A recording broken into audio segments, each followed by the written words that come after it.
भारतीय मूल के काश पटेल को अमेरिका में बड़ी जिम्मेदारी मिली है। काश पटेल का गुजरात के पुश्तैनी वहां से रिश्ता है और राष्ट्रपति डोनाल्ड ट्रंप के सबसे भरोसेमंद लोगों में से एक हैं काश पटेल, जिन्हें FBI के नए निदेशक के रूप में नियुक्त किया गया है अमेरिकी सीनेट के द्वारा।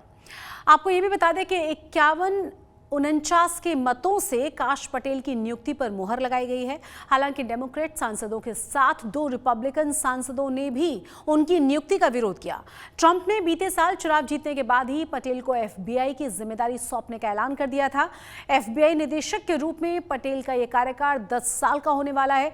उन्होंने क्रिस्टोफर रे की जगह ली है, जिन्होंने ट्रंप के दोबारा कार्यभार संभालने से पहले ही पद से इस्तीफा दे दिया था। 44 वर्षीय पटेल FBI का प्रमुख बनने वाले पहले भारतीय अमेरिकी बन गए हैं। नियुक्ति के बाद काश पटेल ने एक्स पर पोस्ट करके खुशी का इजहार किया। एक ऐसी विदेशी चिंगारी से भारत की सियासत सुलग रही है। दरअसल अमेरिका में ट्रंप सरकार ने US agency for international development यानी कि USAID नाम की संस्था को बंद कर दिया है। इस संस्था से दुनिया भर के देशों को करोड़ों डॉलर की सालाना मदद दी जाती थी। ट्रंप सरकार ने दावा यह किया है कि भारत में चुनावी साल से पहले भी USAID के नाम पर करोड़ों डॉलर भेजे गए थे, जिसमें 2 करोड़ 10 लाख डॉलर के फंड्स का इस्तेमाल करके भारत के चुनावों को प्रभावित करने की कोशिश हुई थी। राष्ट्रपति ट्रंप ने तो सीधे शब्दों में कहा कि शायद इस फंड की मदद से भारत में किसी और दल को चुनाव जिताने की कोशिश की गई। अमेरिका में हुए इस खुलासे पर अब यहां यानी कि भारत में बीजेपी कांग्रेस के बीच मोर्चा खुला हुआ है। पता लगाना चाहिए वो कौन लोग हैं जिन्होंने इस प्रकार के आक्रमण को स्वीकार किया। उनको बेनकाब करना होगा। Mr. Rahul Gandhi of the Congress Party was going and building the same narrative around the world. When you are trying to influence the democratic process, you are interfering with India's democracy. And that is a serious threat. America से $21 million Bangladesh में आ गया, हमारे साहब विश्व गुरु बन के ढपली बजाए। And $21 million for voter turnout in India. Why are we caring about India turnout? क्या हिंदुस्तान के साथ विदेशी साजिश हुई? क्या भारतीय लोकतंत्र के साथ खिलवाड़ हुआ? क्या भारतीय चुनाव में विदेशी दखल की कोशिश हुई? क्या देसी सियासत की दिशा विदेशी ताकतें तय कर रही थीं? अमेरिका की हुकूमत में ट्रंप के लौटते ही इस बार ऐसा पेंडोरा बॉक्स खुला है कि सियासी भिनभिनाहट भारत तक पहुंच गई है। भारत में सियासी शोर मचा है कि अमेरिकी पैसे से भारत के चुनाव को प्रभावित करने की कोशिशें हुई।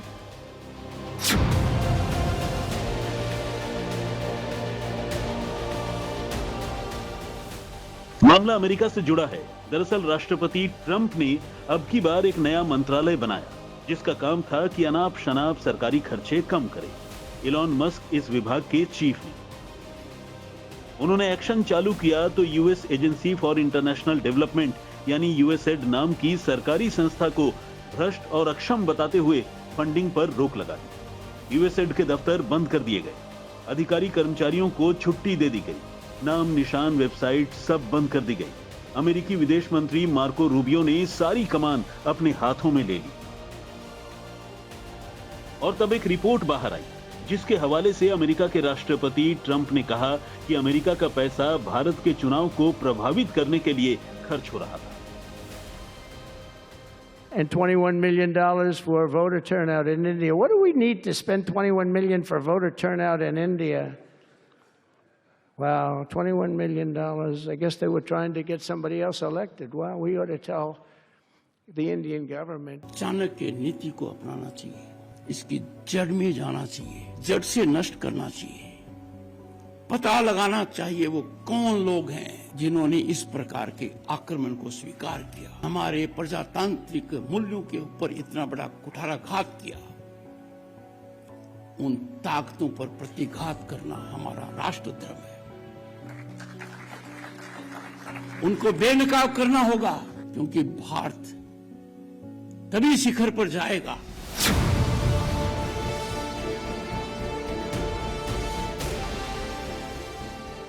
भारत के चुनाव में दखल देने के लिए अमेरिका से जो फंडिंग के आरोप लगे, उसमें खबर ये आई कि पिछले चुनाव से पहले जब देश में भारत जोड़ो यात्रा चल रही थी, लोकतंत्र के खतरे वाली बात कही जा रही थी, तब इत्तेफाकन अमेरिका से फंडिंग तेज हुई, क्योंकि 2004 से 13 के बीच $204.28 मिलियन यूएस एड मिला, जबकि एनजीओ को $2114.96 मिलियन मिले। 2014-15 के बीच सरकारी फंडिंग घटाकर $1.51 मिलियन रह गई। 2015 में सरकारी फंडिंग बंद कर दी गई, जबकि 2024 तक एनजीओ फंडिंग बढ़कर $2579.73 मिलियन हुई। जिन एनजीओ को पैसे मिले उनमें कैथोलिक रिलीफ सर्विसेज को $218 मिलियन, केयर इंटरनेशनल को $208 मिलियन, ओसीसीआरपी को $47 मिलियन मिले, जिस पर मोदी सरकार के खिलाफ राजनीति से प्रेरित रिपोर्ट्स को छापने के आरोप लगे। अब राष्ट्रपति ट्रंप कह रहे हैं कि दरअसल वो फंडिंग सीधे तौर पर भारत के चुनाव में की जाने वाली रिश्वत। $21 million for voter turnout in India. Why are we caring about India turnout? We got enough problems. We want our own turnout, don't we? Can you imagine all that money going to India? I wonder what they think when they get it. Now, it's a kickback scheme, you know, it's not like they get it and they spend it. हालांकि USAID India के आंकड़े बताते हैं कि भारत जोड़ो यात्रा वाले साल में अमेरिका से जो फंडिंग हुई थी, उसमें कुल $228 मिलियन में से स्वास्थ्य पर 140.7 मिलियन, मातृ शिशु स्वास्थ्य पर 25.09 मिलियन, एचआईवी एड्स रोकथाम पर 10.57 मिलियन, पर्यावरण संरक्षण पर 7.186 मिलियन और ऊर्जा पर $5.6 मिलियन खर्च किए गए।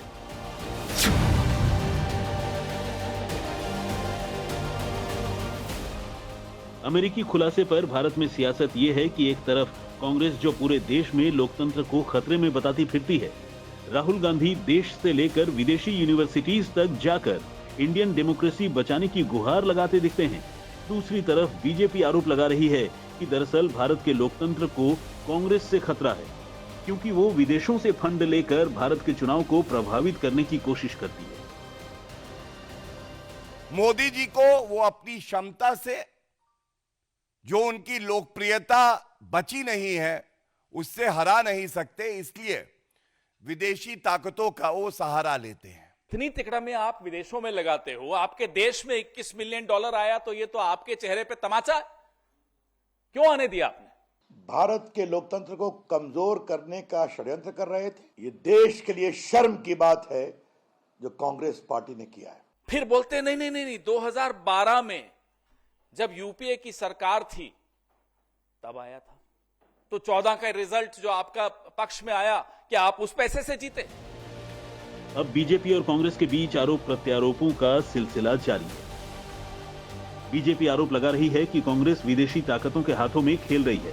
कांग्रेस कह रही है कि यूएसएड के पैसे भारत के सरकारी संस्थान भी इस्तेमाल कर रहे हैं। बीजेपी आरोप लगा रही है कि विदेशी इशारे पर लोकतंत्र के खतरे वाला शिगुफा गढ़ा गया। कांग्रेस आरोप लगा रही है कि भारत के संस्थानों पर कब्जा कर लिया गया। बीजेपी आरोप लगा रही है कि भारत के चुनाव को प्रभावित करने की कोशिश हुई। कांग्रेस सवाल उठा रही है कि सरकार ने विदेशी दखल पर कार्रवाई क्यों नहीं की। अब इस जांच की जरूरत को भारत सरकार कैसे पूरा करती है, भारतीय चुनाव में विदेशी दखल के आरोप साबित हो भी पाते हैं या नहीं, ये देखने वाली बात होगी। लेकिन ये जरूर है कि 2024 के चुनाव से पहले पीएम मोदी ने खुद चुनाव को प्रभावित करने की विदेशी कोशिशों की बात कही थी, और अब उन्हीं आशंकाओं पर, अमेरिका से उठी चिंगारी पर भारत में राजनीतिक रोटियां सेकी जाने लगी हैं। दिल्ली से मौसमी सिंह के साथ आज तक ब्यूरो। सूरत पुलिस ने एनएसयूआई में फिरौती गैंग का खुलासा किया है। एनएसयूआई के कार्यकर्ताओं ने किससे मांगी 1 करोड़ रुपए की फिरौती, ये सबसे बड़ा सवाल है। इस रिपोर्ट के जरिए जानिए।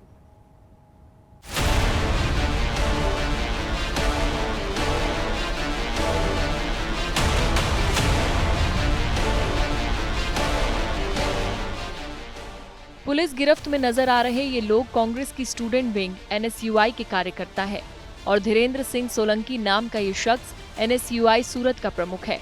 इनका काम है छात्रों की समस्याओं को उठाना और कॉलेज प्रशासन पर दबाव बनाकर उनका समाधान निकालना। लेकिन इन्होंने अपने काम को हथियार बनाकर फिरौती मांगने का गोरख धंधा शुरू कर दिया है। आरोप है कि धीरेन्द्र सिंह सोलंकी ने अपने साथियों के साथ मिलकर सूरत में कॉलेज संचालकों से 1 करोड़ रुपए की फिरौती मांगी। इतना ही नहीं, डराने धमकाने के लिए इन्होंने बकायदा प्रेस कॉन्फ्रेंस करके बेबुनियाद आरोप भी लगाए। તમે કોઈ બી વ્યક્તિ લઈ આવ્યો હોય, અમે જે લડત હવે આપીશું કે તમે 1 મહિના પછી એનું રિઝલ્ટ જોઈ લેજો, એ સંસ્થાની માન્યતા અમે રદ કરાવીશું અને અમે અમારા વકીલ થ્રુ બી અમે તમને કહેવડાવ્યું છે કે જરૂર પડશે તો હાઈકોર્ટમાં અમે પિટિશન બી દાખલ કરાવીશું। आरोप है कि ये लोग सोशल मीडिया पर भी कॉलेज के खिलाफ वीडियो बनाकर छवि खराब करने की कोशिश कर रहे थे और कॉलेज संचालकों से समझौते के नाम पर 1 करोड़ रुपए की मांग कर रहे थे। इनकी धमकियों से तंग आकर कॉलेज संचालकों ने एक प्लान के तहत इन्हें कुछ पैसा दिया और उसका वीडियो बना लिया। फिर वीडियो के साथ पुलिस से संपर्क किया। पुलिस ने मामले को गंभीरता से लेते हुए तुरंत एक्शन शुरू कर दिया। आरोपों की जांच की। जब एनएसयूआई कार्यकर्ताओं के आरोप फर्जी निकले तो पुलिस ने 5 आरोपियों को गिरफ्तार कर लिया।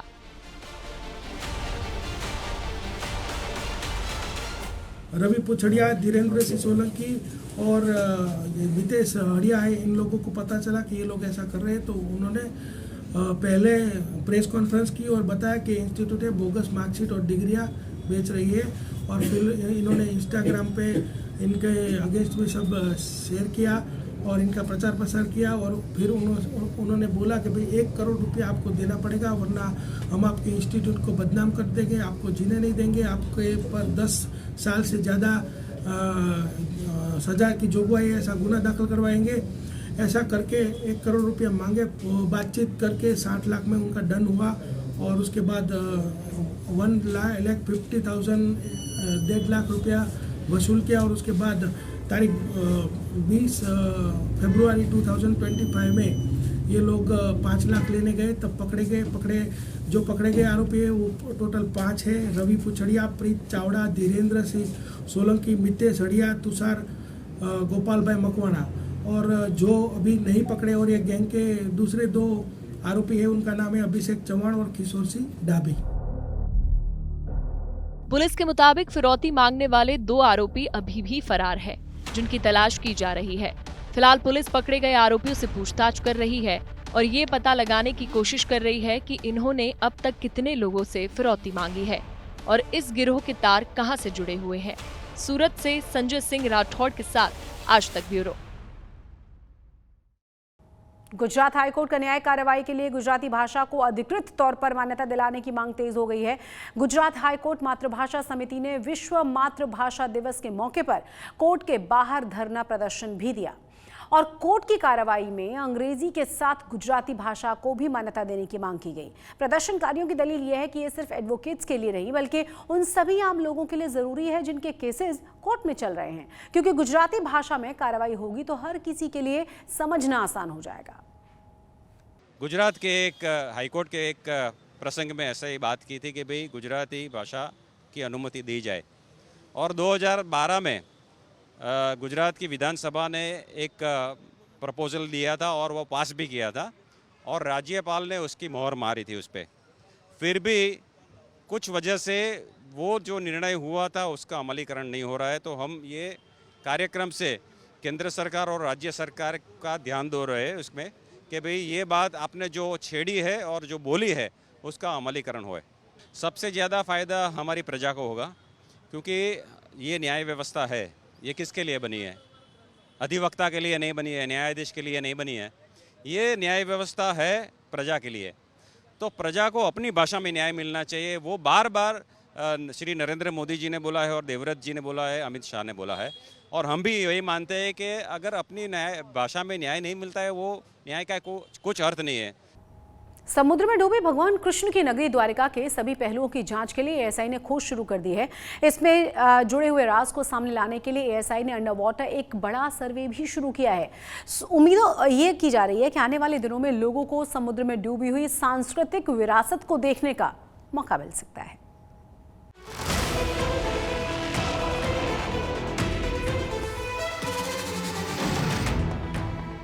द्वारका के समुद्र में पानी के नीचे खोज। द्वारका के समुद्र में आर्कियोलॉजी का मेगा सर्वे। द्वारका को मिलेगी विकास की नई पहचान। पिछले साल प्रधानमंत्री नरेंद्र मोदी ने समुद्र में डूबी हुई द्वारका नगरी की जगह का दौरा किया था। उसके बाद से सरकार लगातार उस जगह को विकसित करने के काम में जुटी हुई है।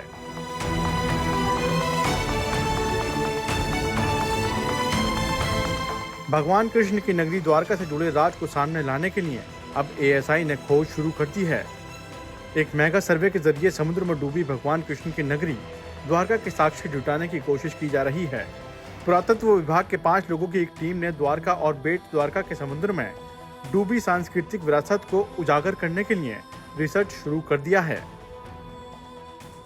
पुरातत्व सर्वेक्षण की अंडर वाटर आर्कियोलॉजी विंग, जो कि एक स्पेशलाइज्ड ब्रांच है और जो समुद्र के या पानी के अंदर पुरातत्व का शोध करती है, उसके द्वारा द्वारिका में अंडर वाटर आर्कियोलॉजिकल रिसर्च शुरू की गई है। यदि हम द्वारिका की बात करें तो भारत के इतिहास की दृष्टि से और पुरातत्व की दृष्टि से उसका अपना एक बहुत ही विशिष्ट स्थान है। और अगर समुद्री पुरातत्व की बात करते हैं तो एक तरह से उसका भारत में जन्म जो है वो इसी स्थान से हुआ था और यह एक महत्वपूर्ण स्थान है कई दृष्टिकोणों से। एडीजी आलोक त्रिपाठी के नेतृत्व वाली एएसआई की टीम ने शुरुआती पड़ताल के लिए गोमती क्रीक के पास एक क्षेत्र को चुना है, जहां समुद्र के नीचे जाकर रिसर्च किया जा रहा है। एएसआई के मुताबिक सबसे पहले मिसिंग लिंक्स को ढूंढने का प्रयास करेंगे। उम्मीद है कि आने वाले दिनों में इस रिसर्च से भारत के इतिहास को अच्छी तरह से जान पाएंगे। तो यहाँ पे पहले भी अंडर वाटर आर्कियोलॉजी विंग ने सर्वेक्षण किया था और उत्खनन किया था द्वारकाधीश मंदिर के अंदर, समुद्र के किनारे और समुद्र के अंदर।